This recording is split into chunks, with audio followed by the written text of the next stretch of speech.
Break नंतर तुम्हा सर्वांचं स्वागत आणि स्वागत करतोय प्राध्यापक दीपक देशपांडे. आता ही स्पर्धा सुरू झाल्यापासून आम्ही 5 स्पर्धक आता जे उरलेलो आहोत ते मनाने इतके बांधले गेलेलो आहोत, इतके मन मिळावू झालेलो आहोत, त्यातनं विनोदाची एक नवीन माळच तयार झालेली आहे. आणि ही जी माळ तयार झाली आहे ती तुम्ही मागे बघताय, हास्य सम्राट. या 5 शब्दांमध्ये जो विनोद दडलेला आहे त्यातनं जी माळ तयार झालेली आहे ती माळ आता महाराष्ट्रातल्या सर्व जनतेला हसवती आहे. एक आहे याच्यामध्ये, की आमची जी मनं जुळलेली आहेत, त्याबद्दल प्रत्येकाच्या मनामध्ये दुसऱ्याबद्दल काहीतरी विचार असणार आहेत. ते विचार काय आहेत, ते आता आपण ऐकूया. प्राध्यापक दीपक देशपांडे. हा, सिनियर माणूस. अहो, हातात चित्र आणि गळ्यात चित्रविचित्र आवाज. अहो, गळा का गाळा त्यो. आपल्या बाप जन्मी असे आवाज काढायला जमणार नाहीत. अरे तिथं सलामच करायला पाहिजे हा त्यासनी. दीपक देशपांडे सोलापूरचे. एका गळ्यातून किती प्रकारचे आवाज निघू शकतात याचं एक उत्तम उदाहरण म्हणजे दीपक देशपांडे. त्यांचा एकदम जाळा असलेला देह आणि त्यातून निघणारे कोमल स्वर, त्याची सांगड घालून मी 2 ओळी लिहिल्या आणि त्यांच्याप्रती माझा आदर एक हे करतो मी. कोमल स्वर काढतात असून जाळे भरडे, त्यांना आहे गळा, आमचे आहे नरडे. प्राध्यापक दीपक देशपांडे अतिशय चांगले कलाकार. त्यांच्या गळ्यात आवाजाची जादू आहे. स्टँड अप कॉमेडीमध्ये त्यांचा कुणीच धरत नाही हात, असे प्राध्यापक दीपक देशपांडे. आता दीपक देशपांडे बद्दल काय बोलायचं. ते तर एकदम एक नंबर. आवाजाची काय क्वालिटी आहे ना, अख्खा महाराष्ट्र त्यांच्या प्रेमात पडलाय आणि मी पडत नाही बे. विनोदाची तर त्यांची जाण काय आहे. म्हणजे हास्य विनोद सांगून कोणीही हसवतो. पण जाता जाता निरीक्षणातून त्यांनी जे विनोद टिपलेत ना, ते अगदी वाखाणण्याजोगे आहेत. फेव्हरेट. आपला महाराष्ट्र नाटक आणि राजकारण यासाठी प्रसिद्ध आहे.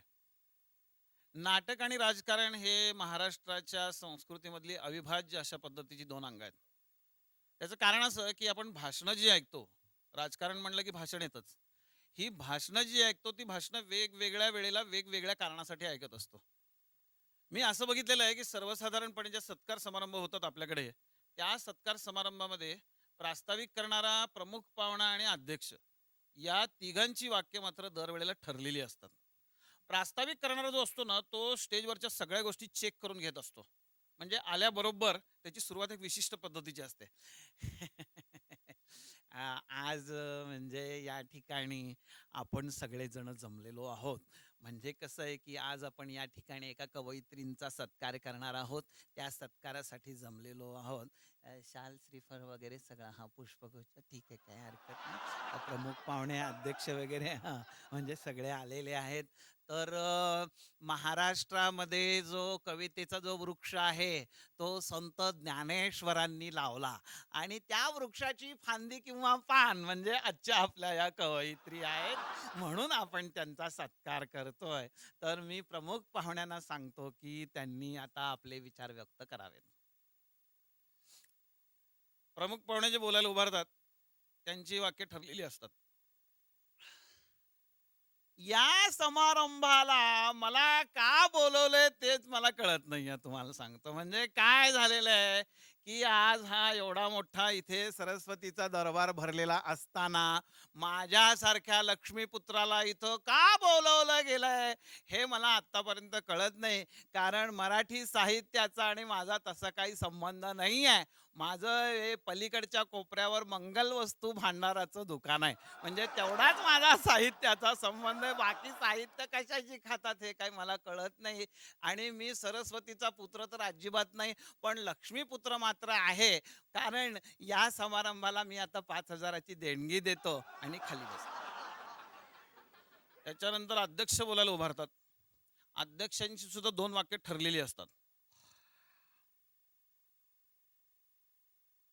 या समारंभामध्ये मला जे काय बोलायचं होतं, ते आधीच्या वक्त्यांनी बोलून घेतलेलं आहे. त्यामुळं मी काय बोलावं हा माझ्यासमोर एक प्रश्न आहे. त्यामुळे मी या ठिकाणी थांबतो. संपला समारंभ. आता हा जसा समारंभ आहे किंवा हे जसे भाषणांचे आवाज आहेत, तसे महाराष्ट्रामधले काही व्याख्याते आणि नेते यांचे सुद्धा भारदस्त आवाज आहेत. त्याच्यामध्ये माझ्या दृष्टिकोनातून जे काही आवाज आहेत ते आवाज मी सादर करण्याचाच प्रयत्न करणार आहे.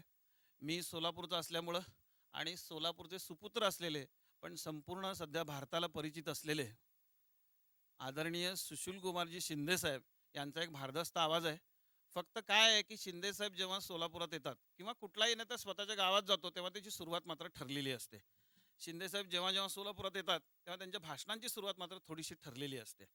सूत्रसंचालक सांगतो, शिंदे साहेब बोलतील आणि शिंदे साहेब बोलायला सुरुवात करतात. आदरणीय सुशील कुमारजी शिंदे साहेब. सिद्धेश्वराच्या परमपुण्याईनं पवित्र झालेली सोलापूरची ही पुण्यभूमी, या पुण्यभूमीचा एक साधा नागरिक म्हणून आपल्यासमोर उभा राहायला मला फार आनंद झालेला आहे. मला काल रात्री तात्यांचा फोन आला, उद्या अण्णांचा सत्कार आहे. मी माझी दिल्लीमधली सगळी कामं टाकून मुद्दामून या सत्कार समारंभाला उपस्थित झालेलो आहे.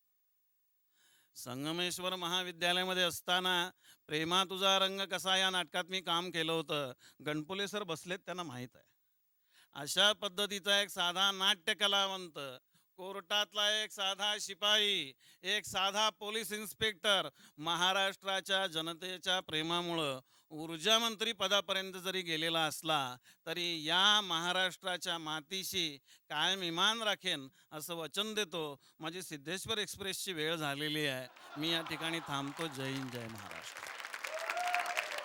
हे जसे वक्ते आहेत तसे महाराष्ट्रामधले प्रसिद्ध व्याख्याते आदरणीय प्राचार्य शिवाजीराव भोसले सर ज्या वेळेला ते व्याख्यान सादर करतात त्यावेळेला त्यांच्या व्याख्यानामध्ये समानार्थी शब्द असतात किंवा विचारांचा एक विशिष्ट असा प्रवाह सुद्धा असतो. मी एकदा त्यांचं व्याख्यान ऐकलं होतं, जगामध्ये परमेश्वर आहे किंवा नाही या विषयावर. आदरणीय प्राचार्य शिवाजीराव भोसले सर.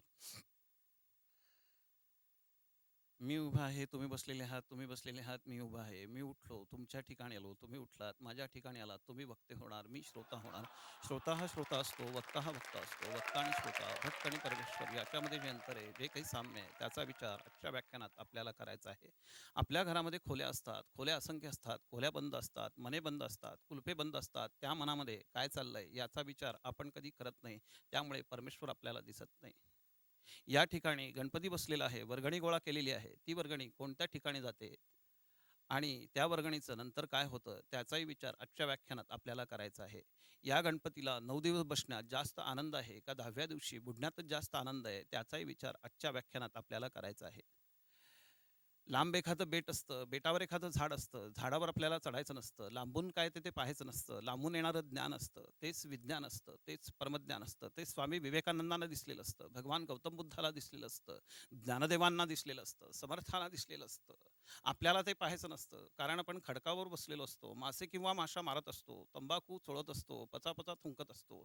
त्यामुळे जगामध्ये परमेश्वर आहे किंवा नाही याचा विचार पुढच्या व्याख्यानात करूया. मी माझ्या वाणीला विराम देतो. धन्यवाद.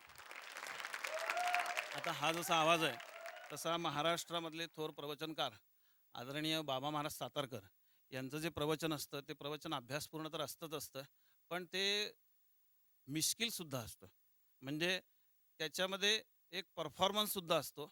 मी त्यांचं जे व्याख्यान किंवा जे प्रवचन ऐकलं होतं तो नाथबाबांचा अभंग होता, धन्य आजी दिन संत दर्शनाचा. त्याची एक छोटीशी झलक तुमच्यासमोर सादर करतो. आदरणीय हरिभक्तपरायण बाबा महाराज सातारकर. धन्याजलीन संत दर्शनाचा अनंता जन्मेचा क्षीण गेला, मज वाटे त्याशी आलिंगन द्यावे, कदा न सोडावे चरण त्याच, कदा न सोडावे चरण त्याचे. बोला पुंडलिकावर हरी विठ्ठल श्री ज्ञानदेव तुकाराम पंढरीनाथ महाराज की जय. बोला दादा महाराज की जय, अप्पा महाराज की जय, तात्या महाराज की जय, नाना महाराज की जय, दादा महाराज की जय. विठ्ठल विठ्ठल विठ्ठल विठ्ठल विठ्ठल विठ्ठल. माऊली महावैष्णव श्रीमंत श्रीनाथ बाबा आणि ज्यांचं वर्णन संत साहित्यामध्ये असं करण्यात आलेलं आहे, जनार्दने करा थांबविला भागवत. देवाच्या पुढे जसा गरुडाचा खांब तसा संत साहित्यामध्ये आमच्या नाथ बाबांचा खांब आहे. म्हणून आजच्या दिवशी अभंग घेतलेला आहे, धन्य आजी दीन संत दर्शनाचा अनंता जन्मीचा क्षीण गेला. काय सांगितलंय सांगा बरं.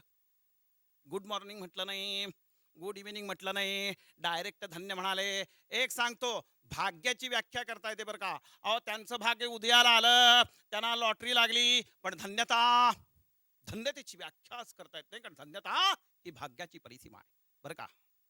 मी एक दृष्टांत मी नेहमी देत असतो बरं का. एकदा काय झालं, एक आई आणि मुलगा तिचा बाजारामध्ये गेले. आईला काहीतरी घ्यायचं होतं, गहू ज्वारी पेढे जिलब्या. आई दुकानात शिरली, पोराचा हात सुटला, पोरग रस्त्यावर आलं.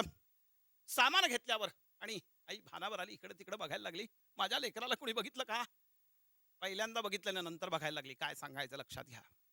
आणि थोड्या वेळाने ते लेकरू तिला दिसल्यानंतर तिच्या डोळ्यामध्ये दिसणारी जी भावना आहे, ती भावना म्हणजे धन्यता. आमच्या नाथ बाबांच्या कीर्तनामध्ये स्वतः विठ्ठल येऊन नाचायला लागला.